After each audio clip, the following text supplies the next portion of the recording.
Nan-in, a Japanese master during the Meiji era, received a university professor who came to inquire about Zen. Nan-in served tea. He poured his visitor's cup full, then kept on pouring. The professor watched the overflow until he no longer could restrain himself. "It is overfull, no more will go in." "Like this cup," Nan-in said. "You are full of your own opinions and speculations. How can I show you Zen unless you first empty your cup?"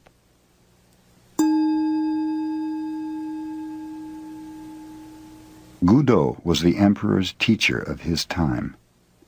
Nevertheless, he used to travel alone as a wandering mendicant. Once when he was on his way to Edo, the cultural and political center of the shogunate, he approached a little village named Takenaka. It was evening, and a heavy rain was falling. Gudo was thoroughly wet. His straw sandals were in pieces. At a farmhouse near the village, he noticed 4 or 5 pairs of sandals in the window and decided to buy some dry ones. The woman who offered him the sandals, seeing how wet he was, invited him to remain for the night in her home. Gudo accepted, thanking her. He entered and recited a sutra before the family shrine. He then was introduced to the woman's mother and to her children. Observing that the entire family was depressed, Gudo asked what was wrong. "My husband is a gambler and a drunkard," the housewife told him. "When he happens to win, he drinks and becomes abusive. When he loses, he borrows money from others. Sometimes when he becomes thoroughly drunk, he does not come home at all. What can I do?" "I will help him," said Gudo. "Here is some money. Get me a gallon of fine wine and something good to eat. Then you may retire. I will meditate before the shrine." When the man of the house returned about midnight, quite drunk, he bellowed, "Hey, wife, I'm home. Have you something for me to eat?" "I have something for you," said Gudo. "I happened to be caught in the rain, and your wife kindly asked me to remain here for the night. In return, I have bought some wine and fish, so you might as well have them." The man was delighted. He drank the wine at once and laid himself down on the floor. Gudo sat in meditation beside him. In the morning, when the husband awoke, he had forgotten about the previous night. "Who are you? Where do you come from?" he asked Gudo, who still was meditating. "I am Gudo of Kyoto, and I am going on to Edo," replied the Zen master. The man was utterly ashamed. He apologized profusely to the teacher of his emperor. Gudo smiled. "Everything in this life is impermanent," he explained. "Life is very brief. If you keep on gambling and drinking, you will have no time left to accomplish anything else, and you'll cause your family to suffer too." The perception of the husband awoke as if from a dream. "You are right," he declared. "How can I ever repay you for this wonderful teaching? Let me see you off and carry your things a little way." "If you wish," assented Gudo. The two started out. After they had gone 3 miles, Gudo told him to return. "Just another 5 miles, he begged Gudo. They continue on. "You may return now," suggested Gudo. "Another 10 miles, the man replied. "Return now," said Gudo when the 10 miles had been passed. "I am going to follow you all the rest of my life," declared the man. Modern Zen teachers in Japan spring from the lineage of a famous master who was the successor of Gudo. His name was Munan, the man who never turned back.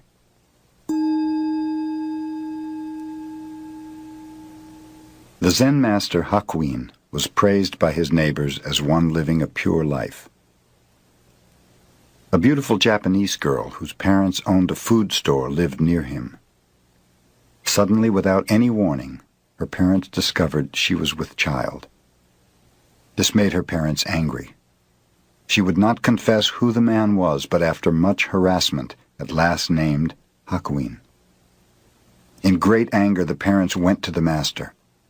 "Is that so?" was all he would say. After the child was born, it was brought to Hakuin. By this time he had lost his reputation, which did not trouble him, but he took very good care of the child. He obtained milk from his neighbors and everything else the little one needed. A year later, the girl mother could stand it no longer. She told her parents the truth, that the real father of the child was a young man who worked in the fish market. The mother and father of the girl at once went to Hakuin to ask his forgiveness, to apologize at length, and to get the child back again. Hakuin was willing. In yielding the child, all he said was, "Is that so?"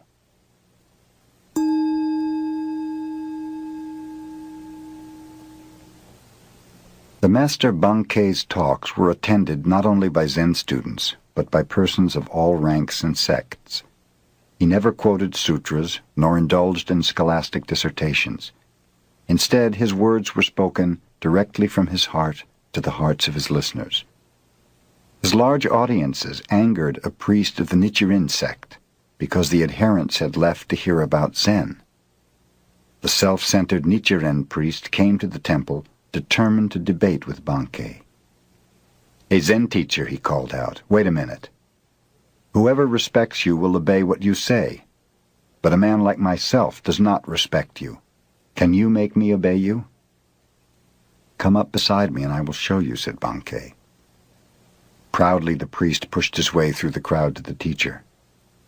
Bankei smiled. "Come over to my left side." The priest obeyed.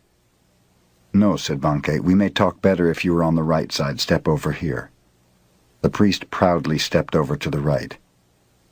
"You see," observed Bankei, "you are obeying me, and I think you are a very gentle person. Now sit down and listen."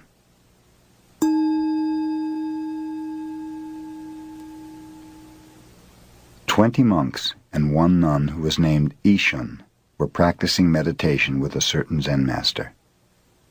Ishun was very pretty, even though her head was shaved and her dress plain. Several monks secretly fell in love with her. One of them wrote her a love letter, insisting upon a private meeting. Ishun did not reply. The following day the master gave a lecture to the group, and when it was over, Ishun arose. Addressing the one who had written her, she said, "If you really love me so much, come and embrace me now."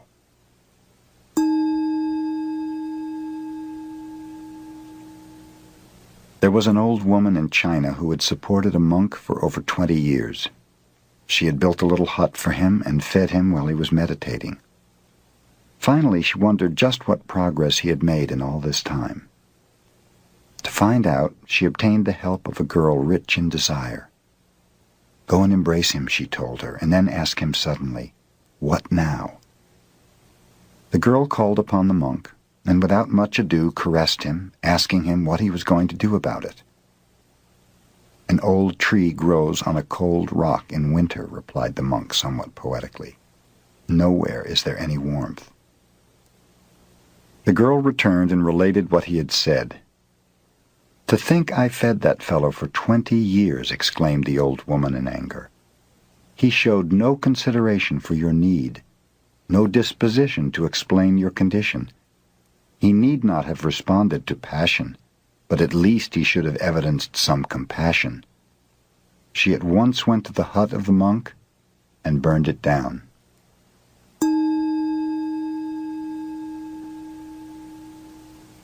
In the early days of the Meiji era, there lived a well-known wrestler called Onami, Great Waves.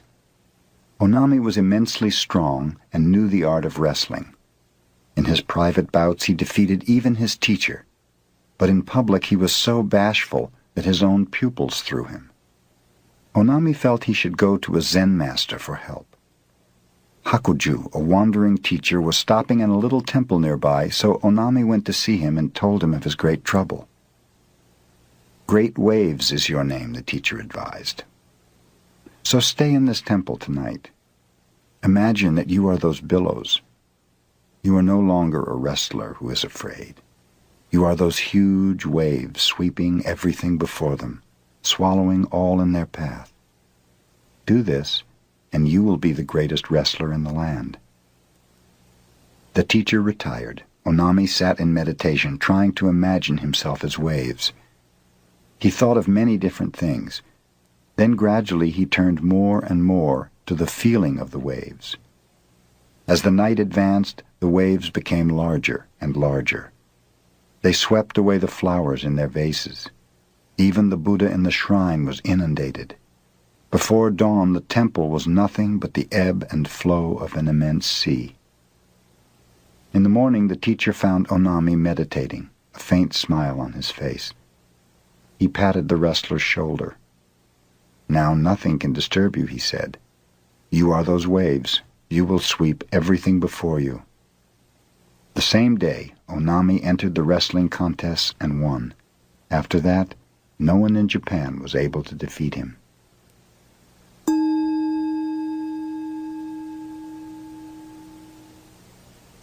Ryokan, a Zen master, lived the simplest kind of life in a little hut at the foot of a mountain. One evening, a thief visited the hut, only to discover there was nothing in it to steal. Ryokan returned and caught him. "You may have come a long way to visit me," he told the prowler, "and you should not return empty-handed. Please take my clothes as a gift." The thief was bewildered. He took the clothes and slunk away. Ryokan sat naked watching the moon. "Poor fellow," he mused. "I wish I could give him this beautiful moon."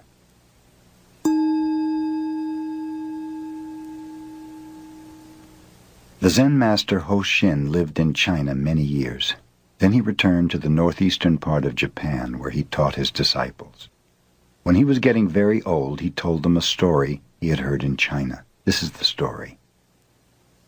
One year, on the 25th of December, Tokufu, who was very old, said to his disciples, "I am not going to be alive next year, so you fellows should treat me well this year." The pupils thought he was joking, but since he was a great-hearted teacher, each of them in turn treated him to a feast on succeeding days of the departing year. On the eve of the new year, Tokufu concluded, "You have been good to me. I shall leave you tomorrow afternoon when the snow has stopped." The disciples laughed, thinking he was aging and talking nonsense, since the night was clear and without snow. But at midnight, snow began to fall, and the next day they did not find their teacher about. They went to the meditation hall. There he had passed on. Hoshin, who related this story, told his disciples, "It is not necessary for a Zen master to predict his passing, but if he really wishes to do so, he can." "Can you?" someone asked. "Yes," answered Hoshin. "I will show you what I can do 7 days from now." None of the disciples believed him, and most of them had even forgotten the conversation when Hoshin called them together. "7 days ago," he remarked, "I said I was going to leave you. It is customary to write a farewell poem, but I am neither a poet nor calligrapher. Let one of you inscribe my last words." His followers thought he was joking, but one of them started to write. "Are you ready?" Hoshin asked. "Yes, sir," replied the writer. Then Hoshin dictated, "I came from brilliancy and return to brilliancy. What is this?" The poem was 1 line short of the customary 4, so the disciple said, "Master, we are 1 line short." Hoshin, with the roar of a conquering lion, shouted, "Ka!" and was gone.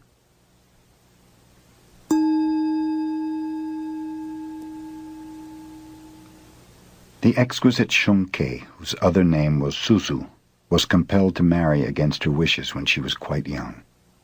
Later, after this marriage had ended, she attended the university where she studied philosophy. To see Shunkei was to fall in love with her.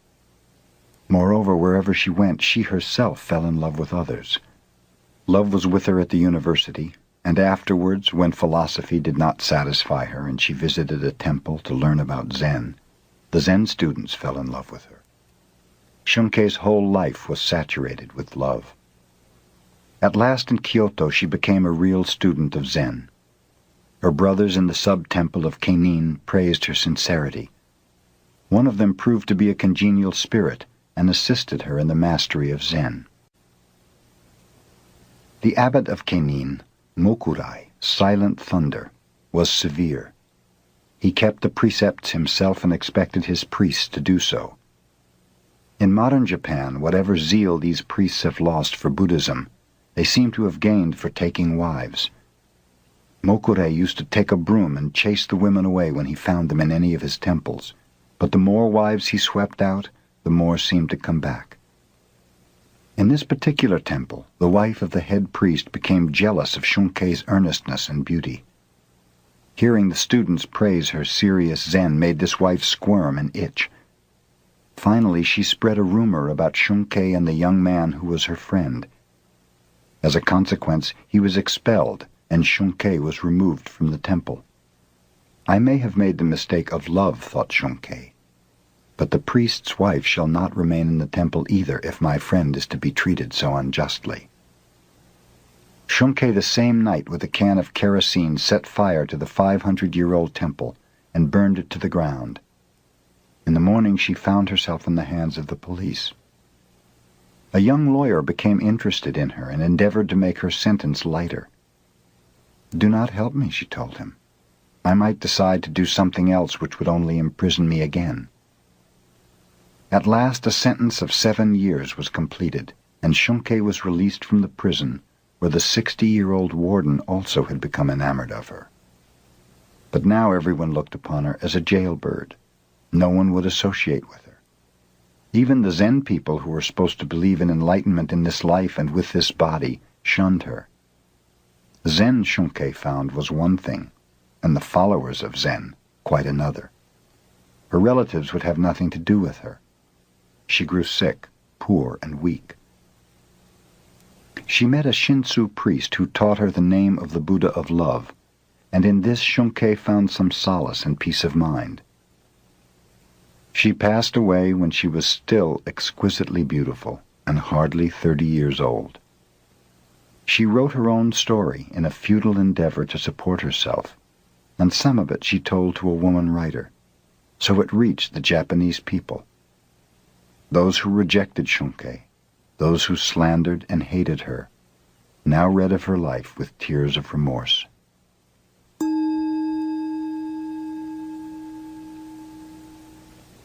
In Tokyo in the Meiji era, there lived 2 prominent teachers of opposite characteristics. One, Unsho, an instructor in Shingon, kept Buddha's precepts scrupulously. He never drank intoxicants, nor did he eat after 11 o'clock in the morning. The other teacher, Tanzan, a professor of philosophy at the Imperial University, never observed the precepts. When he felt like eating, he ate, and when he felt like sleeping in the daytime, he slept. One day Unsho visited Tanzan, who was drinking wine at the time, not even a drop of which is supposed to touch the tongue of a Buddhist. "Hello, brother," Tanzan greeted him. "Won't you have a drink?" "I never drink," exclaimed Unsho solemnly. "Well, one who does not drink is not even human," said Tanzan. "Do you mean to call me inhuman just because I do not indulge in intoxicating liquids?" exclaimed Unsho in anger. "Then if I am not human, what am I?" "A Buddha," answered Tanzan.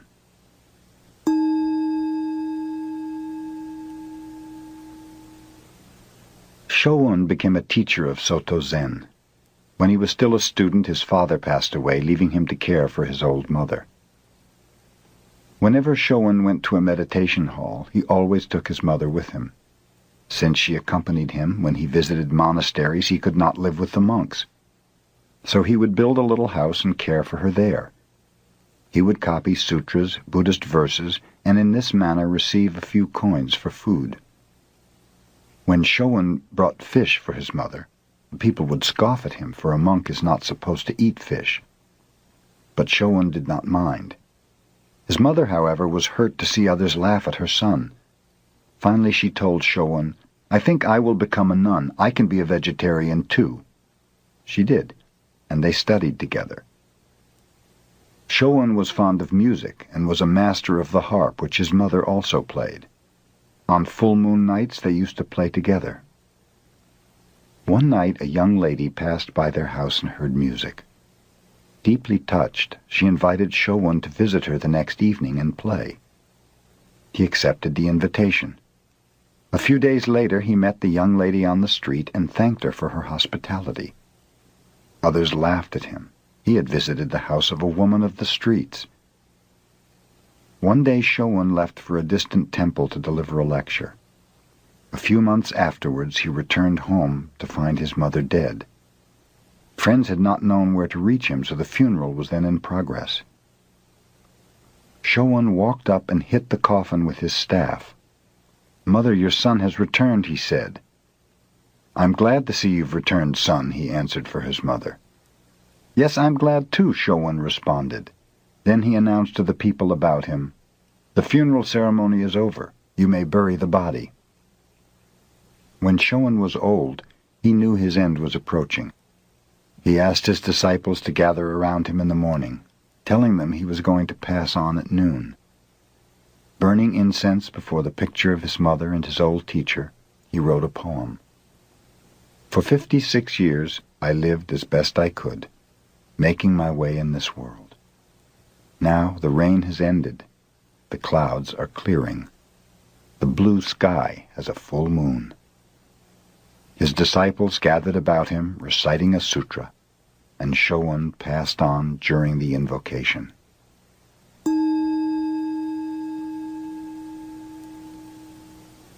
A university student, while visiting Gasan, asked him, "Have you ever read the Christian Bible?" "No, read it to me," said Gasan. The student opened the Bible and read from St. Matthew. "And why take ye thought for raiment? Consider the lilies of the field, how they grow. They toil not, neither do they spin. And yet I say unto you that even Solomon in all his glory was not arrayed like one of these. Take therefore no thought for the morrow shall take thought for the things of itself." Gasan said, "Whoever uttered those words I consider an enlightened man." The student continued reading. "Ask, and it shall be given you. Seek, and ye shall find. Knock, and it shall be opened unto you. For every one that asketh receiveth, and he that seeketh findeth, and to him that knocketh it shall be opened." Gasan remarked, "That is excellent. Whoever said that is not far from Buddhahood."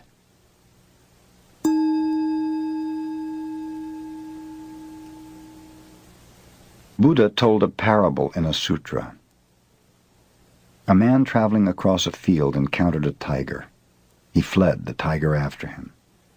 Coming to a precipice, he caught hold of the root of a wild vine and swung himself down over the edge. The tiger sniffed at him from above. Trembling, the man looked down to where, far below, another tiger was waiting to eat him. Only the vine sustained him.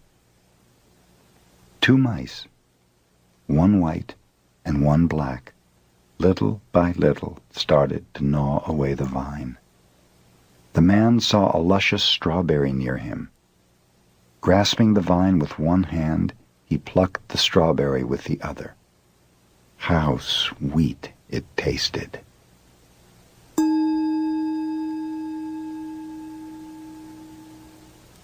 When one goes to Obaku Temple in Kyoto, he sees carved over the gate the words, "The First Principle."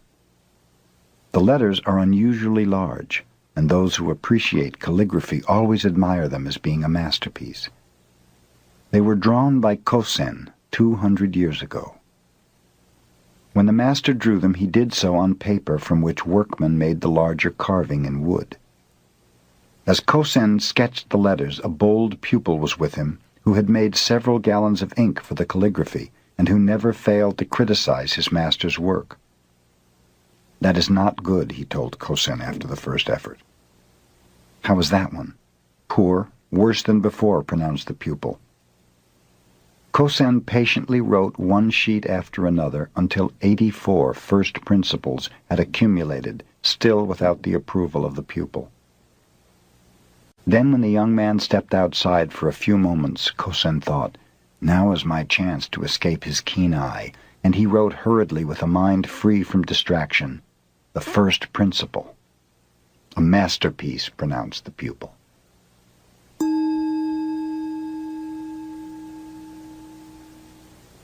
Jiun, a Shingon master, was a well-known Sanskrit scholar of the Tokugawa era. When he was young, he used to deliver lectures to his brother's students. His mother heard about this and wrote him a letter. "Son, I do not think you became a devotee of the Buddha because you desired to turn into a walking dictionary for others. There is no end to information and commentation, glory and honor. I wish you would stop this lecture business. Shut yourself up in a little temple in a remote part of the mountain. Devote your time to meditation, and in this way attain true realization."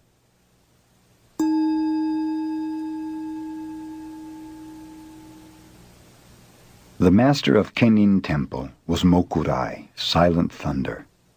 He had a little protege named Toyo, who was only 12 years old. Toyo saw the older disciples visit the master's room each morning and evening to receive instructions in sanzen, or personal guidance, in which they were given koans to stop mind-wandering. Toyo wished to do a sanzen also. "Wait a while," said Mokurai. "You're too young." But the child insisted, so the teacher finally consented. In the evening, little Toyo went at the proper time to the threshold of Mokurai's sanzen room. He struck the gong to announce his presence, bowed respectfully 3 times outside the door, and went to sit before the master in respectful silence. "You can hear the sound of 2 hands when they clap together," said Mokurai. "Now show me the sound of 1 hand." Toyo bowed and went to his room to consider this problem. From his window he could hear the music of the geishas. "Ah, I have it," he proclaimed. The next evening, when his teacher asked him to illustrate the sound of 1 hand, Toyo began to play the music of the geishas.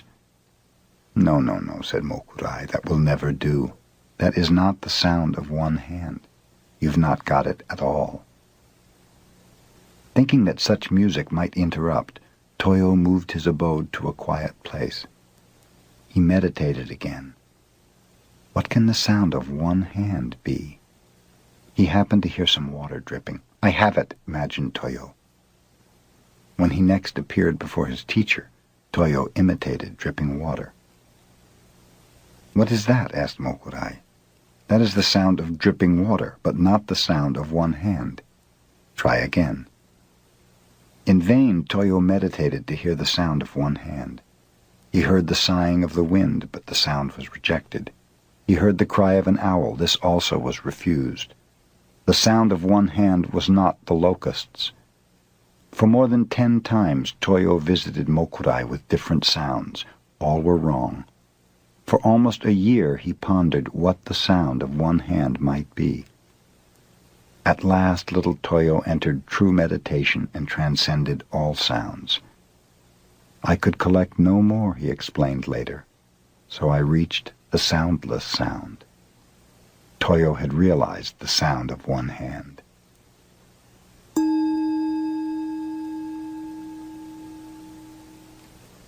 Soyen Shaku, the first Zen teacher to come to America, said, "My heart burns like fire, but my eyes are as cold as dead ashes." He made the following rules which he practiced every day of his life. In the morning before dressing, light incense and meditate. Retire at a regular hour. Partake of food at regular intervals. Eat with moderation and never to the point of satisfaction. Receive a guest with the same attitude you have when alone. When alone, maintain the same attitude you have in receiving guests. Watch what you say, and whatever you say, practice it. When an opportunity comes, do not let it pass by, yet always think twice before acting. Do not regret the past, look to the future. Have the fearless attitude of a hero and the loving heart of a child. Upon retiring, sleep as if you had entered your last sleep. Upon awakening, leave your bed behind you instantly, as if you had cast away a pair of old shoes.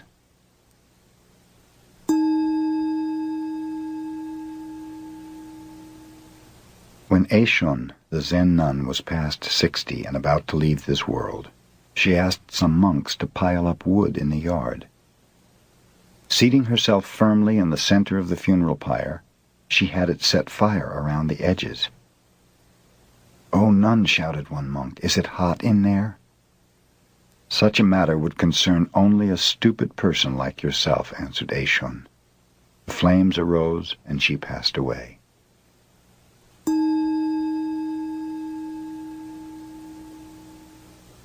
A farmer requested a Tendai priest to recite sutras for his wife who had died.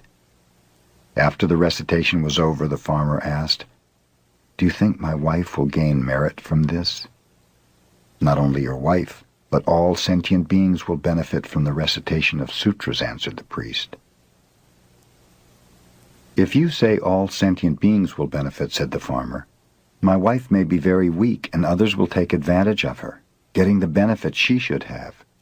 So please, recite sutras just for her." The priest explained that it was the desire of a Buddhist to offer blessings and wish merit for every living being. "That is a fine teaching," concluded the farmer, "but please make one exception. I have a neighbor who is rough and mean to me. Just exclude him from all those sentient beings."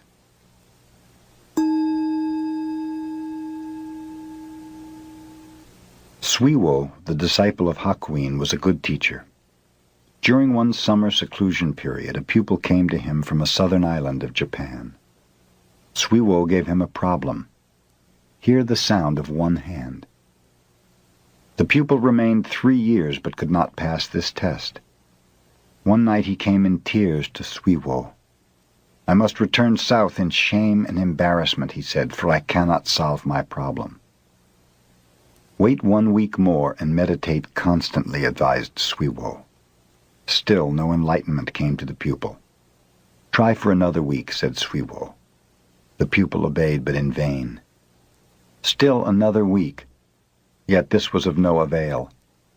In despair, the student begged to be released, but Suiwo requested another meditation of 5 days. They were without result. Then he said, "Meditate for 3 days longer. Then if you fail to attain enlightenment, you had better kill yourself." On the 2nd day, the pupil was enlightened.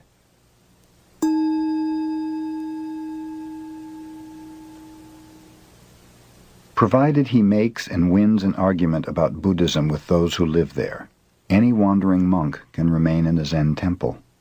If he is defeated, he has to move on. In a temple in the northern part of Japan, 2 brother monks were dwelling together. The elder one was learned, but the younger one was stupid and had but one eye.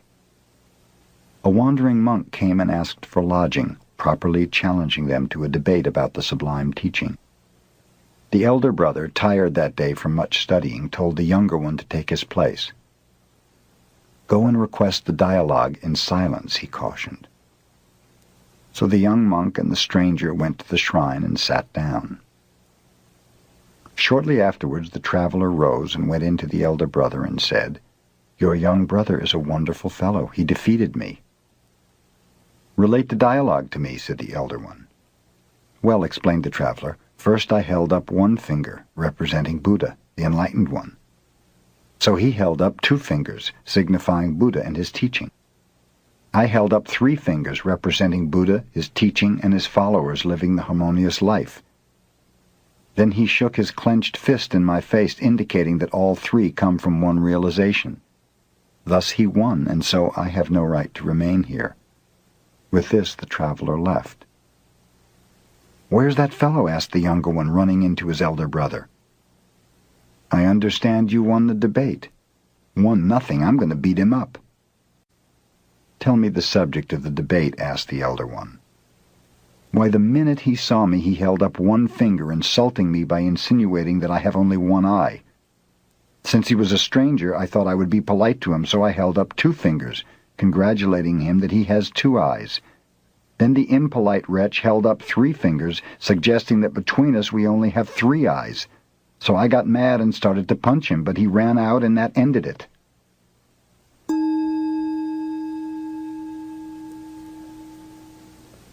After Bankei had passed away, a blind man who lived near the master's temple told a friend, "Since I'm blind, I cannot watch a person's face, so I must judge his character by the sound of his voice. Ordinarily, when I hear someone congratulate another upon his happiness or success, I also hear a secret tone of envy.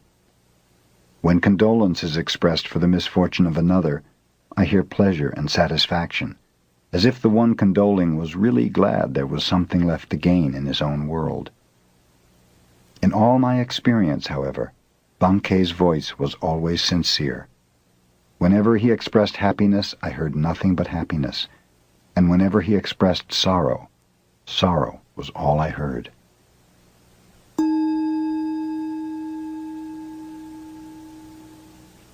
Keichu, the great Zen teacher of the Meiji era, was the head of Tofuku, a cathedral in Kyoto. One day the governor of Kyoto called upon him for the first time. His attendant presented the card of the governor, which read, "Kitagaki, Governor of Kyoto." "I have no business with such a fellow," said Keichu to his attendant. "Tell him to get out of here." The attendant carried the card back with apologies. "That was my error," said the governor, and with a pencil he scratched out the words, "Governor of Kyoto." "Ask your teacher again." "Oh, is that Kitagaki?" exclaimed the teacher when he saw the card. "I want to see that fellow."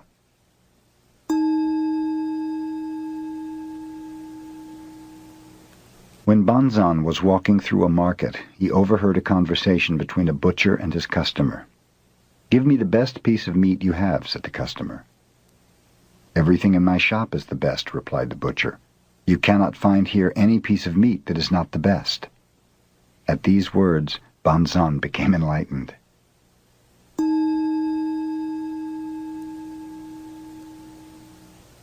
Mokusen Hiki was living in a temple in the province of Tamba. One of his adherents complained of the stinginess of his wife. Mokusen visited the adherent's wife and showed her his clenched fist before her face. "What do you mean by that?" asked the surprised woman. "Suppose my fist were always like that. What would you call it?" he asked. "Deformed," replied the woman. Then he opened his hand flat in her face and asked, "Suppose it were always like that. What then?" "Another kind of deformity," said the wife. "If you understand that much," finished Mokusen, "you are a good wife." Then he left. After his visit, this wife helped her husband to distribute as well as to save.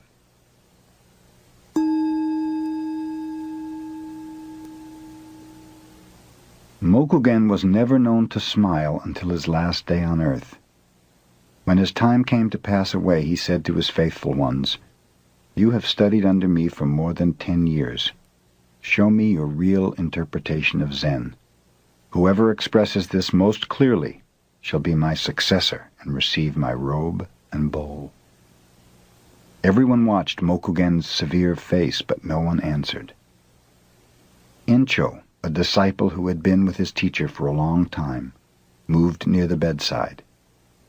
He pushed forward the medicine cup a few inches. This was his answer to the command. The teacher's face became even more severe. "Is that all you understand?" he asked. Encho reached out and moved the cup back again. A beautiful smile broke over the features of Mokugen. "You rascal," he told Encho. "You have worked with me 10 years and have not yet seen my whole body. Take the robe and bowl. They belong to you."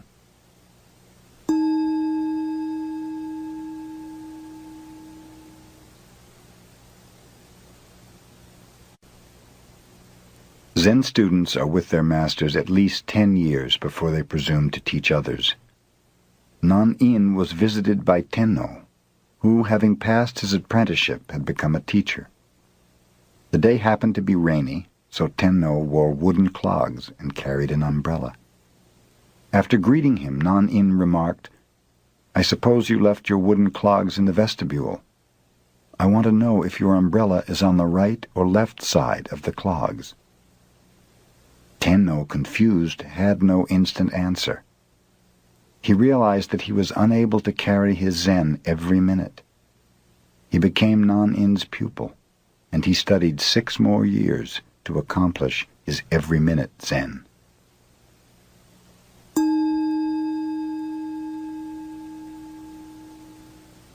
Subhuti was Buddha's disciple. He was able to understand the potency of emptiness, the viewpoint that nothing exists except in its relationship of subjectivity and objectivity. One day Subhuti, in a mood of sublime emptiness, was sitting under a tree. Flowers began to fall about him. "We are praising you for your discourse on emptiness," the gods whispered to him. "But I have not spoken of emptiness," said Subhuti. "You have not spoken of emptiness. We have not heard emptiness," responded the gods. "This is the true emptiness." And blossoms showered upon Subhuti as rain.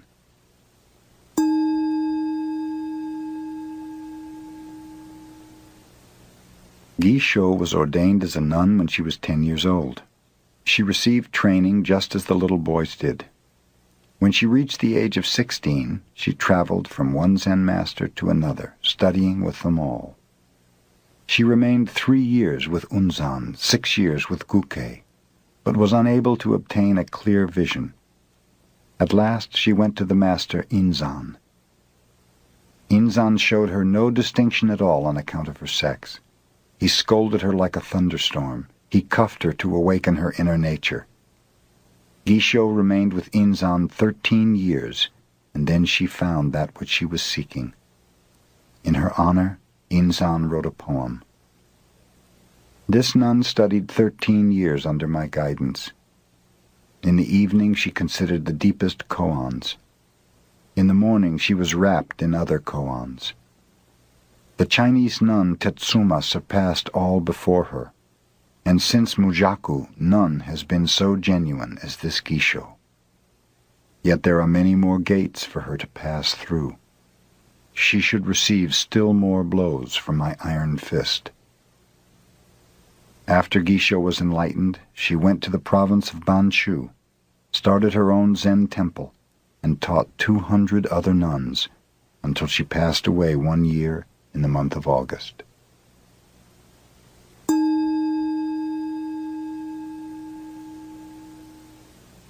The master Soyen Shaku passed from this world when he was 61 years of age. Fulfilling his life's work, he left a great teaching, far richer than that of most Zen masters. His pupils used to sleep in the daytime during midsummer, and while he overlooked this, he himself never wasted a minute.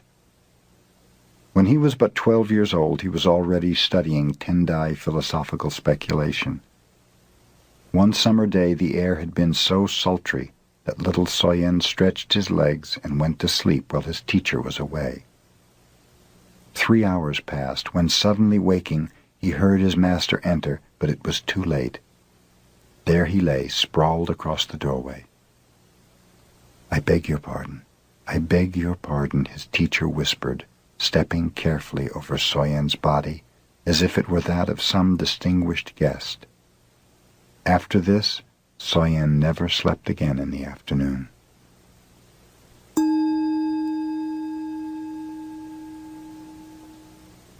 Our schoolmaster used to take a nap every afternoon, related a disciple of Soyen Shaku. We children asked him why he did it, and he told us, "I go to dreamland to meet the old sages just as Confucius did." When Confucius slept, he would dream of ancient sages and later tell his followers about them. It was extremely hot one day, so some of us took a nap. Our schoolmaster scolded us. "We went to dreamland to meet the ancient sages, the same as Confucius did," we explained. "What was the message from those sages?" our schoolmaster demanded. One of us replied, "We went to dreamland and met the sages and asked them if our schoolmaster came there every afternoon, but they said they had never seen any such fellow."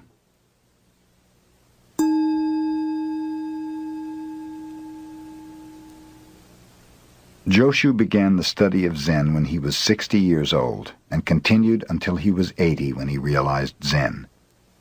He taught from the age of 80 until he was 120.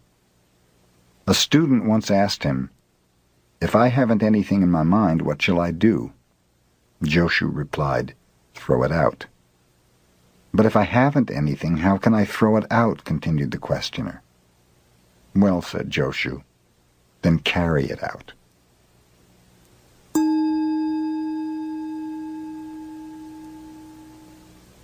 When Mamiya, who later became a well-known preacher, went to a teacher for personal guidance, he was asked to explain the sound of one hand.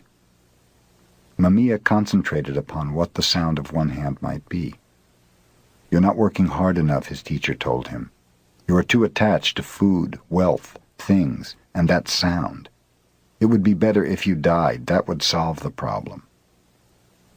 The next time Mamiya appeared before his teacher, he was again asked what he had to show regarding the sound of one hand.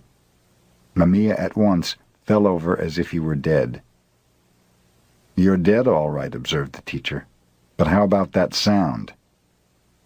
"I haven't solved that yet," replied Mamiya, looking up. "Dead men do not speak," said the teacher. "Get out."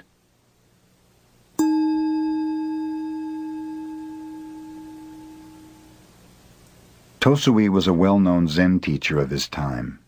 He had lived in several temples and taught in various provinces. The last temple he visited accumulated so many adherents that Tosui told them he was going to quit the lecture business entirely. He advised them to disperse and to go wherever they desired. After that, no one could find any trace of him.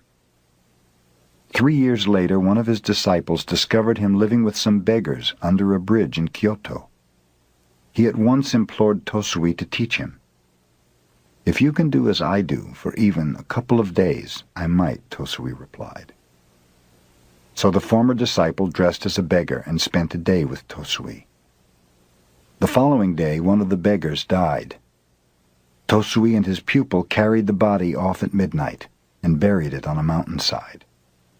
After that, they returned to their shelter under the bridge. Tosui slept soundly the remainder of the night, but the disciple could not sleep. When morning came, Tosui said, "We do not have to beg food today. Our dead friend has left some over there."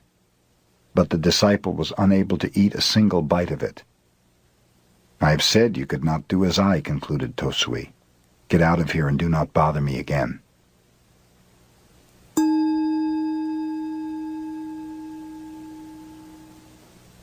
When Bankei held his seclusion weeks of meditation, pupils from many parts of Japan came to attend. During one of these gatherings, a pupil was caught stealing. The matter was reported to Bankei with the request that the culprit be expelled. Bankei ignored the case. Later, the pupil was caught in a similar act, and again Bankei disregarded the matter. This angered the other pupils, who drew up a petition asking for the dismissal of the thief, stating that otherwise they would leave in a body. When Bankei had read the petition, he called everyone before him. "You are wise brothers," he told them. "You know what is right and what is not right. You may go somewhere else to study if you wish. But this poor brother does not even know right from wrong. Who will teach him if I do not? I'm going to keep him here, even if all the rest of you leave." A torrent of tears cleansed the face of the brother who had stolen. All desire to steal had vanished.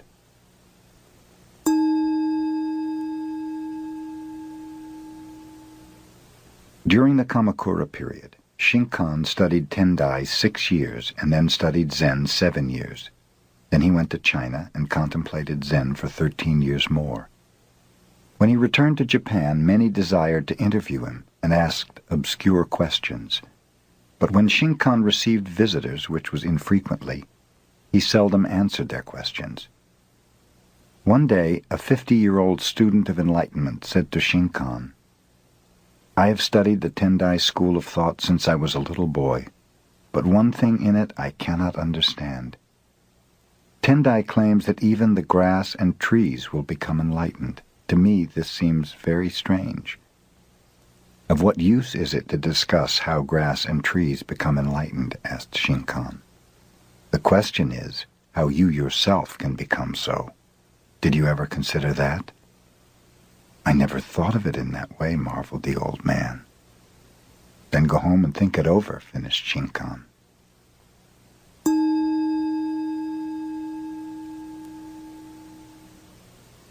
The Buddhist nun known as Ryonen was born in 1797. She was a granddaughter of the famous Japanese warrior Shingen. Her poetical genius and alluring beauty were such that at 17 she was serving the Empress as one of the ladies of the court. Even at such a youthful age, fame awaited her. The beloved Empress died suddenly, and Ryonen's hopeful dreams vanished. She became acutely aware of the impermanency of life in this world. It was then that she desired to study Zen. Her relatives disagreed, however, and practically forced her into marriage. With a promise that she might become a nun after she had borne 3 children, Ryonen assented. Before she was 25, she had accomplished this condition. Then her husband and relatives could no longer dissuade her from her desire. She shaved her head, took the name of Ryonen, which means to realize clearly, and started on her pilgrimage. She came to the city of Edo and asked Tetsugyu to accept her as a disciple. At one glance the master rejected her because she was too beautiful. Ryonen then went on to another master, Hakuo. Hakuo refused her for the same reason, saying that her beauty would only make trouble. Ryonen obtained a hot iron and placed it against her face. In a few moments her beauty had vanished forever. Hakuo then accepted her as a disciple. Commemorating this occasion, Ryonen wrote a poem on the back of a little mirror. "In the service of my Empress, I burned incense to perfume my exquisite clothes. Now, as a homeless mendicant, I burn my face to enter a Zen temple." When Ryonen was about to pass from this world, she wrote another poem. 66 times have these eyes beheld the changing scene of autumn. I have said enough about moonlight. Ask no more. Only listen to the voice of pines and cedars when no wind stirs.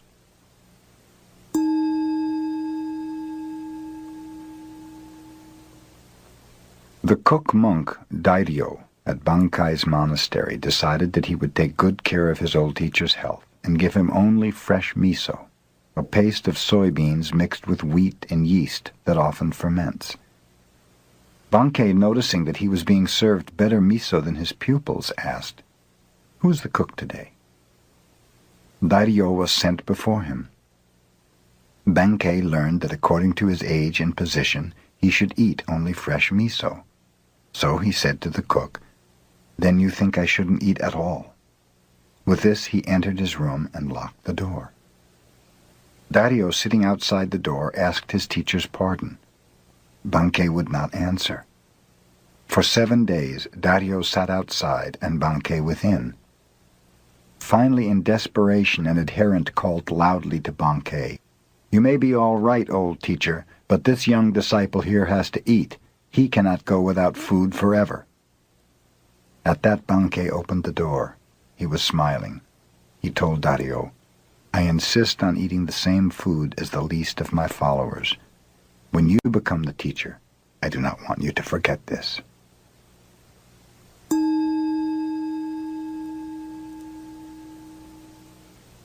A student of Tendai, a philosophical school of Buddhism, came to the Zen abode of Gasan as a pupil.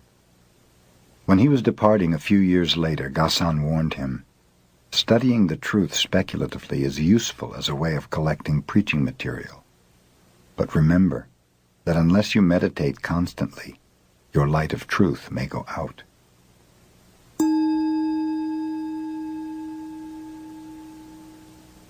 While Seisetsu was the master of Engaku in Kamakura, he required larger quarters, since those in which he was teaching were overcrowded.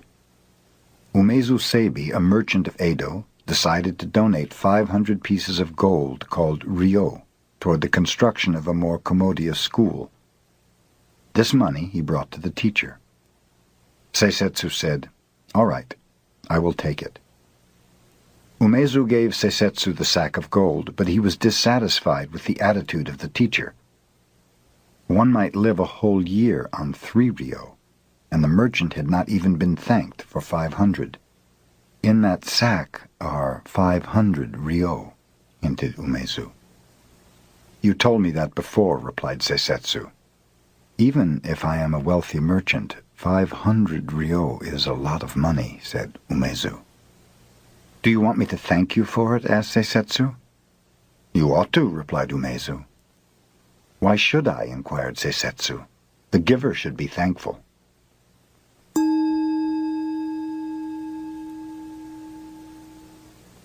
Taiko, a warrior who lived in Japan before the Tokugawa era, studied Cha-no-yu, tea etiquette, with Sen-no Rikyu, a teacher of that aesthetical expression of calmness and contentment. Taiko's attendant warrior, Keito, interpreted his superior's enthusiasm for tea etiquette as negligence of state affairs, so he decided to kill Sen-no Rikyu. He pretended to make a social call upon the tea master, and was invited to drink tea. The master, who was well skilled in his art, saw at a glance the warrior's intention, so he invited Keito to leave his sword outside before entering the room for the ceremony, explaining that Cha-no-yu represents peacefulness itself. Keito would not listen to this. "I am a warrior," he said. "I always have my sword with me. Cha-no-yu or no Cha-no-yu, I have my sword." "Very well.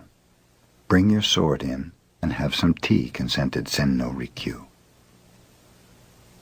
The kettle was boiling on the charcoal fire. Suddenly Sen-no Rikyu tipped it over.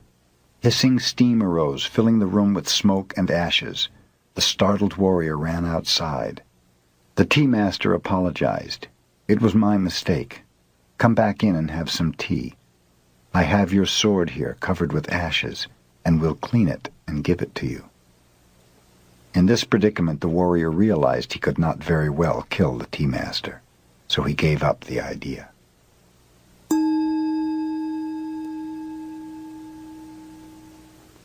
Just before Ninakawa passed away, the Zen master Ikkyu visited him.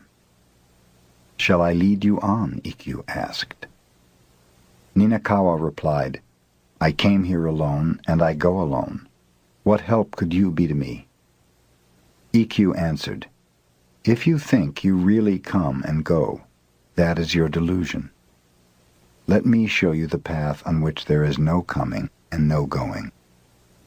With his words, Ikkyu had revealed the path so clearly that Ninakawa smiled and passed away.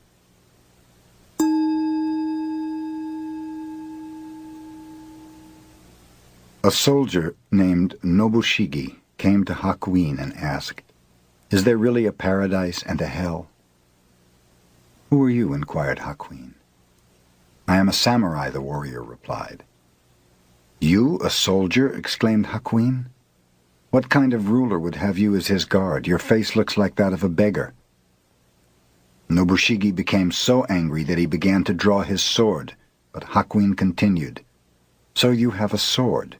Your weapon is probably much too dull to cut off my head." As Nobushige drew his sword, Hakuin remarked, "Here open the gates of hell." At these words the samurai, perceiving the master's discipline, sheathed his sword and bowed. "Here open the gates of paradise," said Hakuin.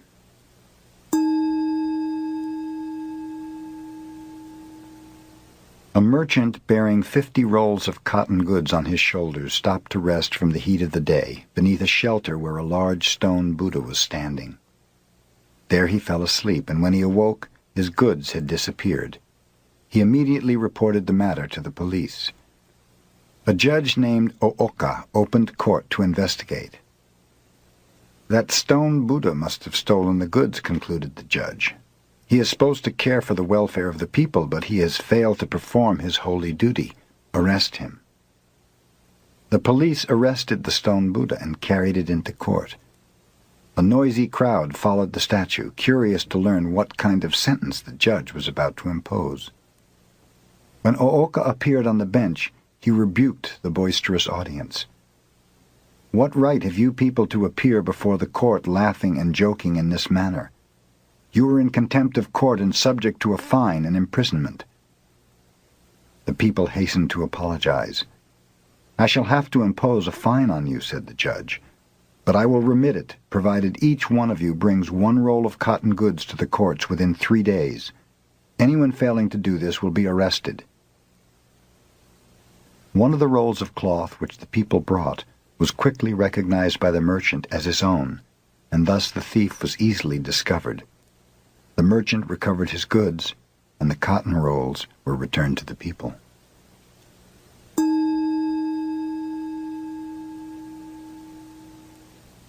Once a division of the Japanese army was engaged in a sham battle, and some of the officers found it necessary to make their headquarters in Ghassan's temple. Ghassan told his cook, "Let the officers have only the same simple fare we eat." This made the army men angry, as they were used to very deferential treatment. One came to Ghassan and said, "Who do you think we are? We are soldiers, sacrificing our lives for our country. Why don't you treat us accordingly?" Ghassan answered sternly, "Who do you think we are? We are soldiers of humanity, aiming to save all sentient beings."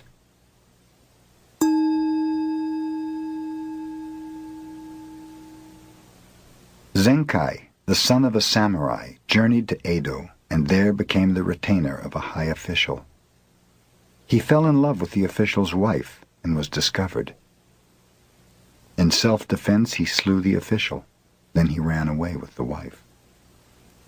Both of them later became thieves, but the woman was so greedy that Zenkai grew disgusted. Finally, leaving her, he journeyed far away to the province of Buzen, where he became a wandering mendicant. To atone for his past, Zenkai resolved to accomplish some good deed in his lifetime. Knowing of a dangerous road over a cliff that had caused the death and injury of many persons, he resolved to cut a tunnel through the mountain there. Begging food in the daytime, Zenkai worked at night digging his tunnel. When 30 years had gone by, the tunnel was 2,280 feet long, 20 feet high, and 30 feet wide. 2 years before the work was completed, the son of the official he had slain, who was a skillful swordsman, found Zenkai out and came to kill him in revenge. "I will give you my life willingly," said Zenkai. "Only let me finish this work. On the day it is completed, then you may kill me." So the son awaited the day. Several months passed, and Zenkai kept on digging. The son grew tired of doing nothing and began to help with the digging. After he had helped for more than a year, he came to admire Zenkai's strong will and character. At last the tunnel was completed, and the people could use it to travel in safety. "Now cut off my head," said Zenkai. "My work is done." "How can I cut off my own teacher's head?" asked the younger man, with tears in his eyes.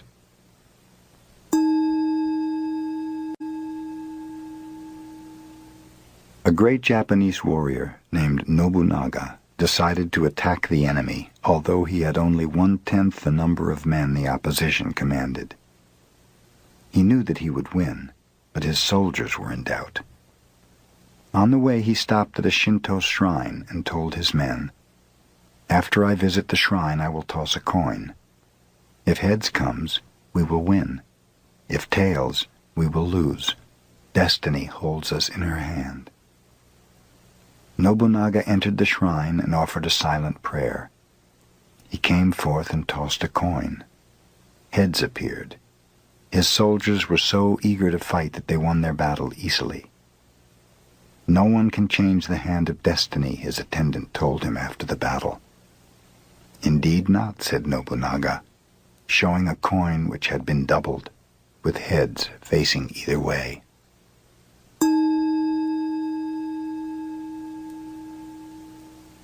Ghassan instructed his adherents one day, Those who speak against killing and who desire to spare the lives of all conscious beings are right. It is good to protect even animals and insects. But what about those persons who kill time? What about those who are destroying wealth and those who destroy political economy? We should not overlook them. Furthermore, what of the one who preaches without enlightenment? He is killing Buddhism.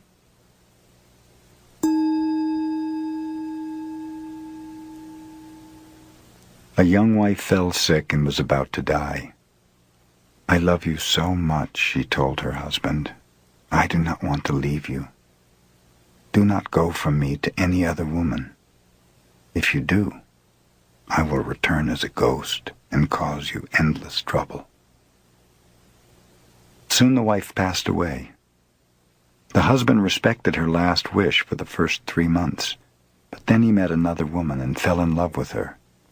They became engaged to be married.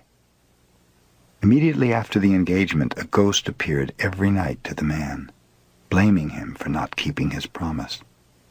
The ghost was clever, too. She told him exactly what had transpired between himself and his new sweetheart. Whenever he gave his fiancée a present, the ghost would describe it in detail. She would even repeat conversations, and it so annoyed the man that he could not sleep. Someone advised him to take his problem to a Zen master who lived close to the village. At length, in despair, the poor man went to him for help. "Your former wife became a ghost and knows everything you do," commented the master. "Whatever you do or say, whatever you give your beloved, she knows. She must be a very wise ghost. Really, you should admire such a ghost. The next time she appears, bargain with her. Tell her that she knows so much you can hide nothing from her, and that if she will answer you one question, you promise to break your engagement and remain single." "What is the question I must ask her?" inquired the man. The master replied, "Take a large handful of soybeans and ask her exactly how many beans you hold in your hand. If she cannot tell you, you will know she is only a figment of your imagination and will trouble you no longer." The next night, when the ghost appeared, the man flattered her and told her that she knew everything. "Indeed," replied the ghost, "and I know you went to see that Zen master today." "And since you know so much," demanded the man, "tell me how many beans I hold in this hand." There was no longer any ghost to answer the question.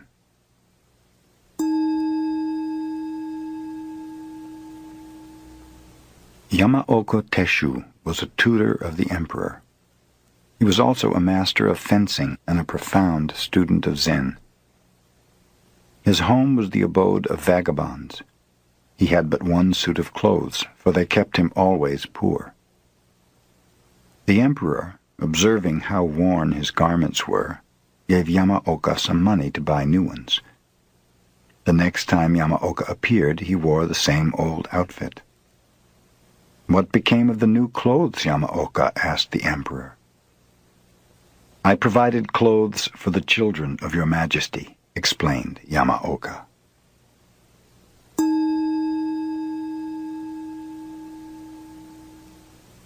In modern times, a great deal of nonsense is talked about masters and disciples, and about the inheritance of a master's teaching by favorite pupils, entitling them to pass the truth on to their adherents. Of course, Zen should be imparted in this way, from heart to heart, and in the past it was really accomplished. Silence and humility reigned rather than profession and assertion.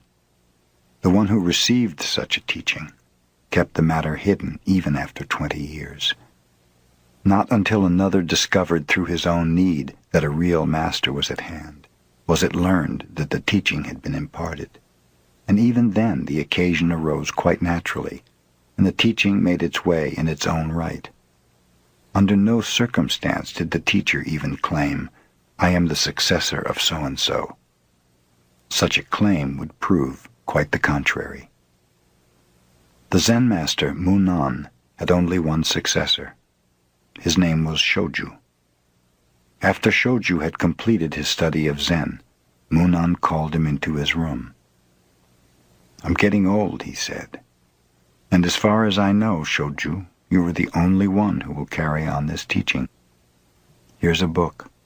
It has been passed down from master to master for 7 generations. I also have added many points according to my understanding. The book is very valuable, and I'm giving it to you to represent your successorship." "If the book is such an important thing, you had better keep it," Shoju replied. "I received your Zen without writing, and I'm satisfied with it as it is." "I know that," said Munan. "Even so, this work has been carried from master to master for 7 generations, so you may keep it as a symbol of having received the teaching. Here." The two happened to be talking before a brazier. The instant Shoju felt the book in his hands, he thrust it into the flaming coals. He had no lust for possessions. Munan, who never had been angry before, yelled, "What are you doing?" Shoju shouted back, "What are you saying?"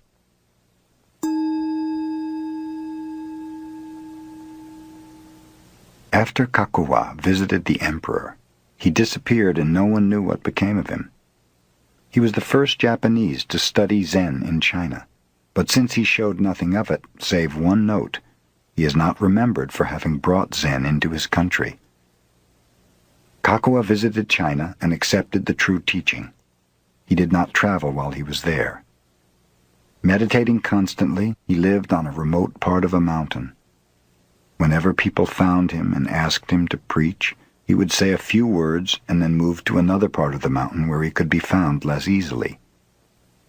The emperor heard about Kakuwa when he returned to Japan and asked him to preach Zen for his edification and that of his subjects.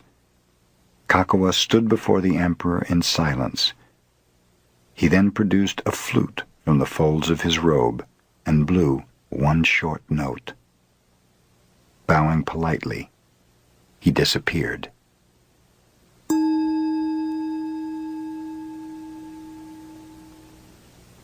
Circumstances arose one day which delayed preparation of the dinner of a Soto Zen master, Fugai, and his followers. In haste, the cook went to the garden with his curved knife and cut off the tops of green vegetables, chopped them together, and made soup, unaware that in his haste he had included part of a snake in the vegetables. The followers of Fugai thought they never had tasted such a good soup. But when the master himself found the snake's head in his bowl, he summoned the cook. "What is this?" he demanded, holding up the head of the snake. "Oh, thank you, master," replied the cook, taking the morsel and eating it quickly.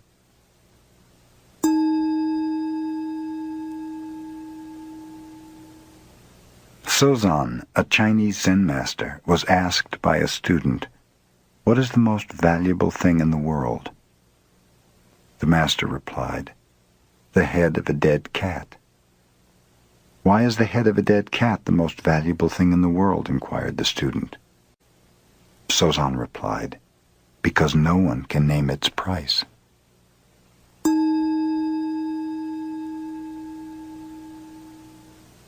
The pupils of the Tendai school used to study meditation before Zen entered Japan. 4 of them, who were intimate friends, promised one another to observe 7 days of silence. On the first day all were silent. Their meditation had begun auspiciously. But when night came and the oil lamps were growing dim, one of the pupils could not help exclaiming to a servant, "Fix those lamps." The second pupil was surprised to hear the first one talk. "We're not supposed to say a word," he remarked. "You 2 are stupid. Why did you talk?" asked the third. "I'm the only one who has not talked," concluded the 4th pupil.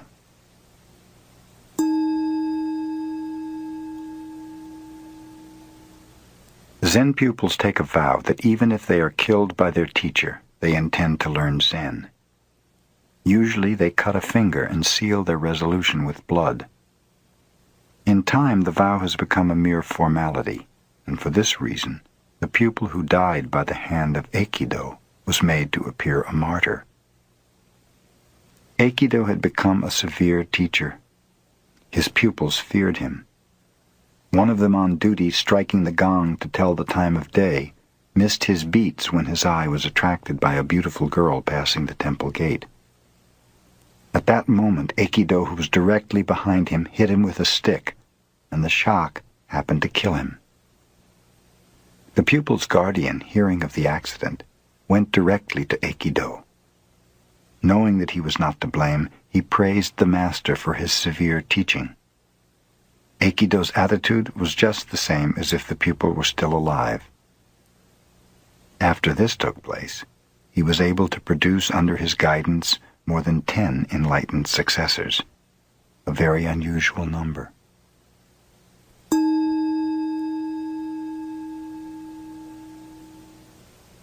Ryokan devoted his life to the study of Zen. One day he heard that his nephew, despite the admonitions of relatives, was spending his money on a courtesan. Inasmuch as the nephew had taken Ryokan's place in managing the family estate and the property was in danger of being dissipated, the relatives asked Ryokan to do something about it. Ryokan had to travel a long way to visit his nephew, whom he had not seen for many years. The nephew seemed pleased to meet his uncle again and invited him to remain overnight. All night, Ryokan sat in meditation. As he was departing in the morning, he said to the young man, "I must be getting old. My hand shakes so. Will you help me tie the string of my straw sandal?" The nephew helped him willingly. "Thank you," finished Ryokan. "You see, a man becomes older and feebler day by day. Take good care of yourself." Then Ryokan left, never mentioning a word about the courtesan or the complaints of the relatives. But from that morning on, the dissipations of the nephew ended.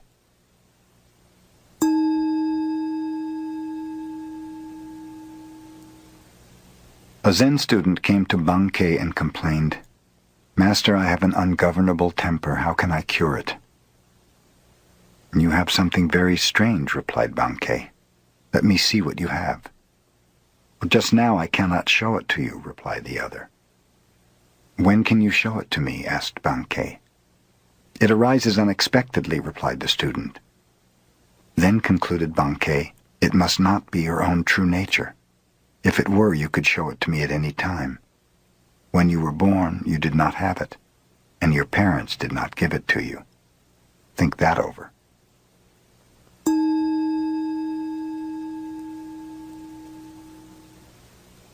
Hogen, a Chinese Zen teacher, lived alone in a small temple in the country. One day 4 traveling monks appeared and asked if they might make a fire in his yard to warm themselves. While they were building the fire, Hogen heard them arguing about subjectivity and objectivity. He joined them and said, "There is a big stone. Do you consider it to be inside or outside your mind?" One of the monks replied, "From the Buddhist viewpoint, everything is an objectification of mind, so I would say that the stone is inside my mind." "Your head must feel very heavy," observed Hogen, "if you were carrying around a stone like that in your mind."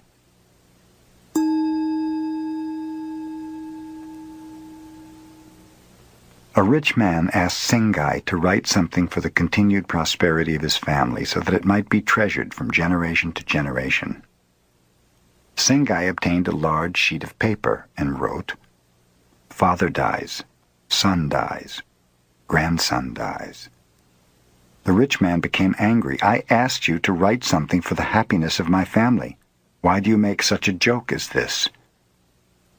"No joke is intended," explained Sengai. "If before you yourself die, your son should die, this would grieve you greatly. If your grandson should pass away before your son, both of you would be broken-hearted. If your family, generation after generation, passes away in the order I have named, it will be the natural course of life. I call this real prosperity."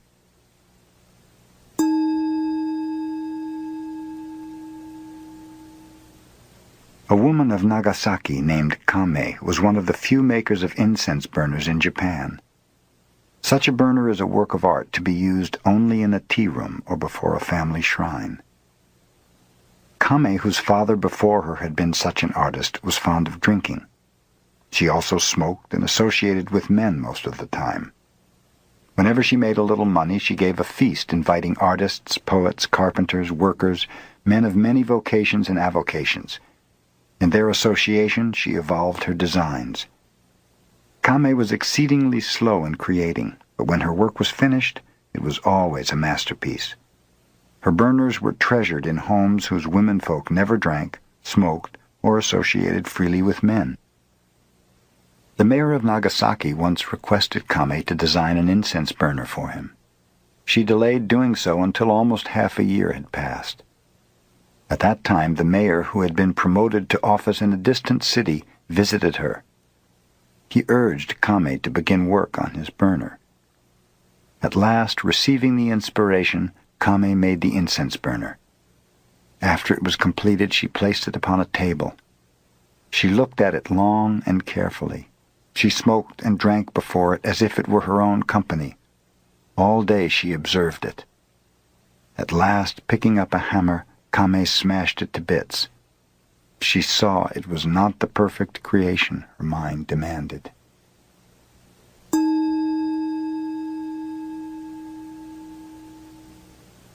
When Bankei was preaching at Ryomon Temple, a Shinshu priest who believed in salvation through the repetition of the name of the Buddha of Love was jealous of his large audience and wanted to debate with him. Bankei was in the midst of a talk when the priest appeared, but the fellow made such a disturbance that Bankei stopped his discourse and asked about the noise. The founder of our sect, boasted the priest, had such miraculous powers that he held a brush in his hand on one bank of the river. His attendant held up a paper on the other bank, and the teacher wrote the holy name of Amida through the air. Can you do such a wonderful thing? Bankei replied lightly, Perhaps your fox can perform that trick, but that is not the manner of Zen. My miracle is that when I feel hungry, I eat, and when I feel thirsty, I drink.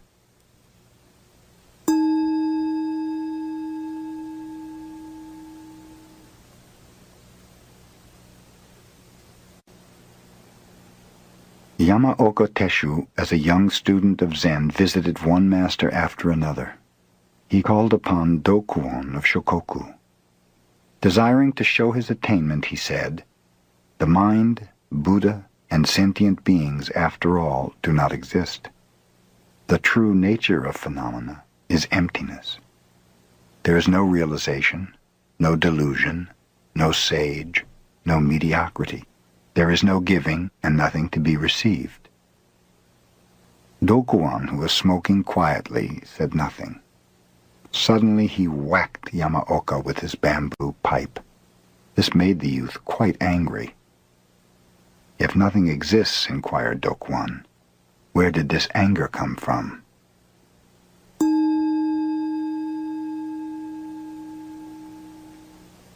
Hyakujo, the Chinese Zen master, used to labor with his pupils even at the age of 80, trimming the gardens, cleaning the grounds, and pruning the trees. The pupils felt sorry to see the old teacher working so hard, but they knew he would not listen to their advice to stop, so they hid away his tools. That day the master did not eat. The next day he did not eat, nor the next. He may be angry because we have hidden his tools, the pupils surmised. We had better put them back. The day they did, the teacher worked and ate the same as before. In the evening, he instructed them. No work, no food.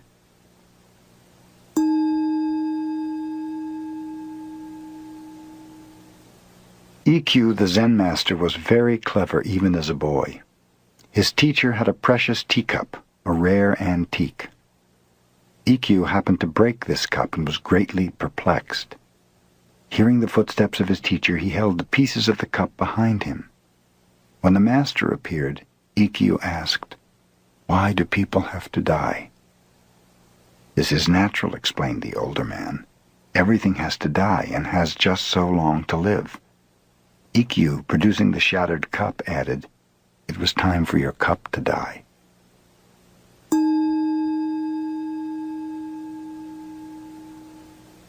A Zen master named Getan lived in the latter part of the Tokugawa era. He used to say, "There are three kinds of disciples: those who impart Zen to others, those who maintain the temples and shrines, and then there are the rice bags and the clothes hangers." Gasan expressed the same idea.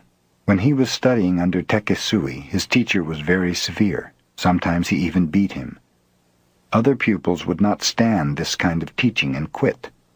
Gasan remained, saying, "A poor disciple utilizes a teacher's influence.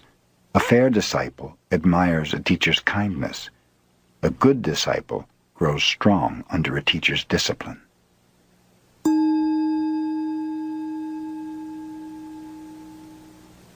Zen teachers train their young pupils to express themselves. Two Zen temples each had a child protege. One child going to obtain vegetables each morning would meet the other on the way. "Where are you going?" asked the one. "I'm going wherever my feet go," the other responded. This reply puzzled the first child, who went to his teacher for help. "Tomorrow morning," the teacher told him, "when you meet that little fellow, ask him the same question. He'll give you the same answer, and then you ask him, 'Suppose you have no feet, then where are you going?' That'll fix him." The children met again the following morning. "Where are you going?" asked the first child. "I'm going wherever the wind blows," answered the other. This again nonplussed the youngster, who took his defeat to his teacher. "Ask him where he's going if there's no wind," suggested the teacher. The next day the children met a third time. "Where are you going?" asked the first child. "I'm going to market to buy vegetables," the other replied.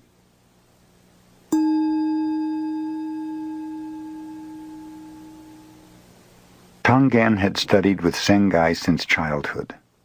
When he was 20, he wanted to leave his teacher and visit others for comparative study, but Sengai would not permit this.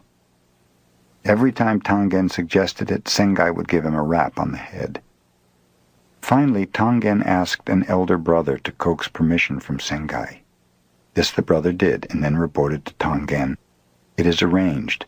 I have fixed it for you to start on your pilgrimage at once." Tangen went to Sengai to thank him for his permission. The master answered by giving him another rap. When Tangen related this to his elder brother, the other said, "What is the matter? Sengai has no business giving permission and then changing his mind. I'll tell him so." And off he went to see the teacher. "I did not cancel my permission," said Sengai. "I just wish to give him one last smack over the head, for when he returns he'll be enlightened, and I will not be able to reprimand him again."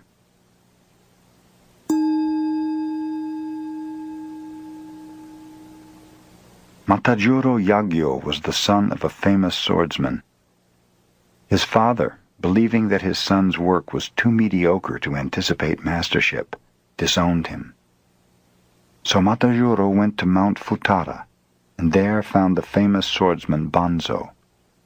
But Banzo confirmed the father's judgment. "You wish to learn swordsmanship under my guidance?" asked Banzo. "You cannot fulfill the requirements."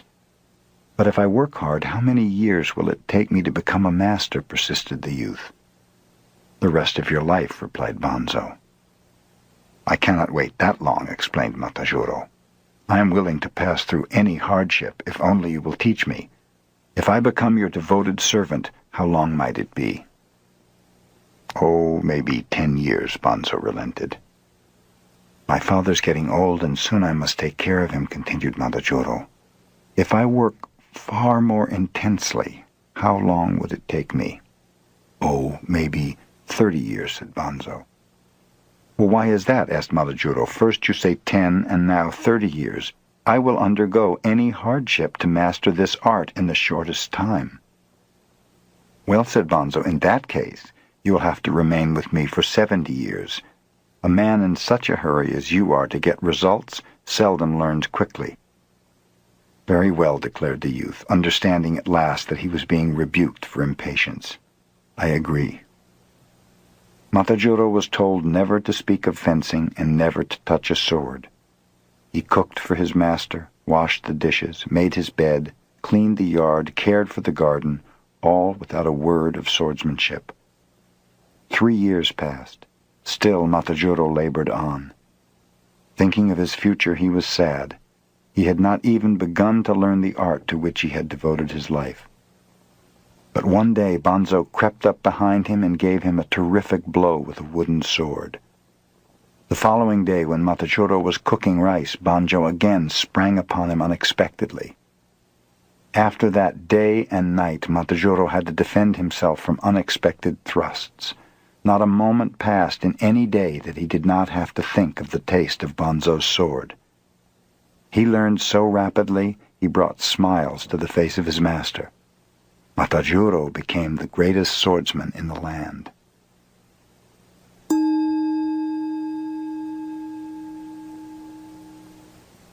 Encho was a famous storyteller. His tales of love stirred the hearts of his listeners.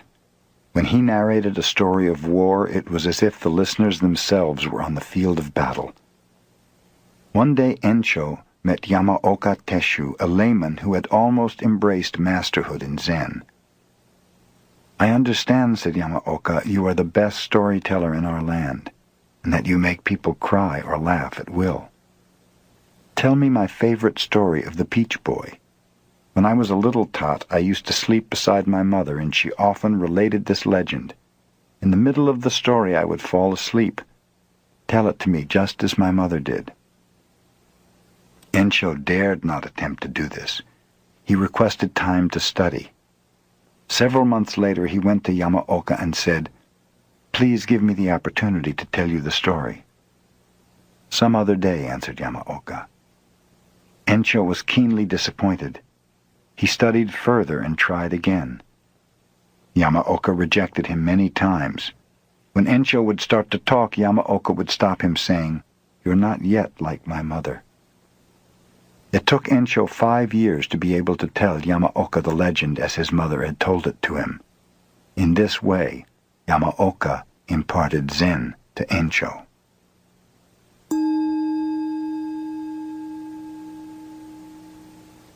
Many pupils were studying meditation under the Zen master Sengai. One of them used to arise at night, climb over the temple wall, and go to town on a pleasure jaunt. Sengai, inspecting the dormitory quarters, found this pupil missing one night and also discovered the high stool he had used to scale the wall. Sengai removed the stool and stood there in its place. When the wanderer returned, not knowing that Sengai was the stool, he put his feet on the master's head and jumped down into the grounds. Discovering what he had done, he was aghast. Sengai said, "It is very chilly in the early morning. Do be careful not to catch cold yourself." The pupil never went out at night again.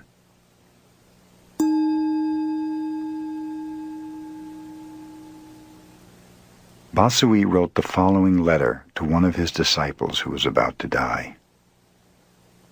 The essence of your mind is not born, so it will never die. It is not an existence which is perishable. It is not an emptiness which is a mere void. It has neither color nor form. It enjoys no pleasures and suffers no pain. I know you are very ill. Like a good Zen student, you are facing that sickness squarely. You may not know exactly who is suffering, but question yourself. What is the essence of this mind? Think only of this. You will need no more. Covet nothing. Your end, which is endless, is as a snowflake dissolving in the pure air.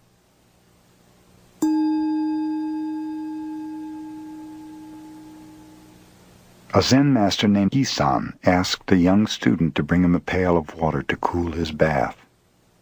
The student brought the water, and after cooling the bath, threw onto the ground the little that was left over.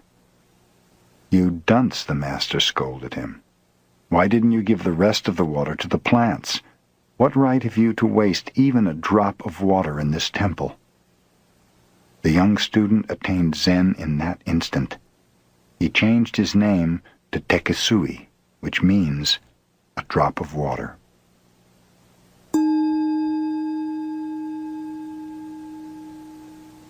Tosui was the Zen master who left the formalism of temples to live under a bridge with beggars.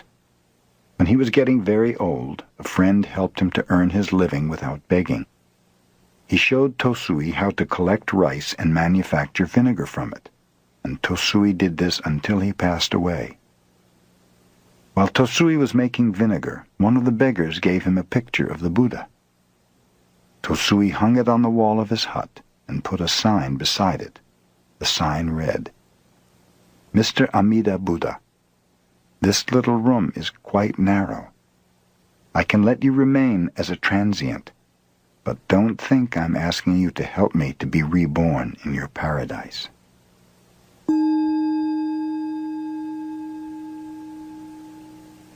Shoichi was a one-eyed teacher of Zen, sparkling with enlightenment. He taught his disciples in Tofuku Temple. Day and night the whole temple stood in silence. There was no sound at all. Even the reciting of sutras was abolished by the teacher. His pupils had nothing to do but meditate. When the master passed away, an old neighbor heard the ringing of bells and the recitation of sutras. Then she knew Shoichi had gone.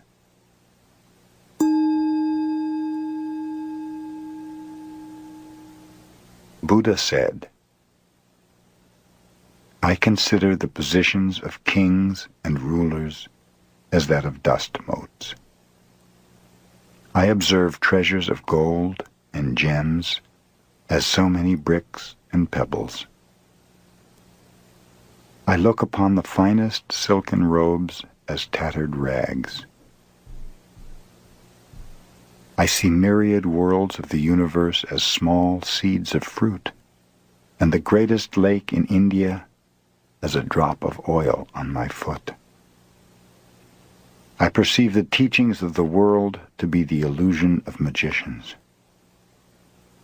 I discern the highest conception of emancipation as a golden brocade in a dream, and view the holy path of the illuminated ones as flowers appearing in one's eyes. I see meditation as a pillar of a mountain, nirvana as a nightmare of daytime. I look upon the judgment of right and wrong as the serpentine dance of a dragon, and the rise and fall of beliefs as but traces left by the four seasons."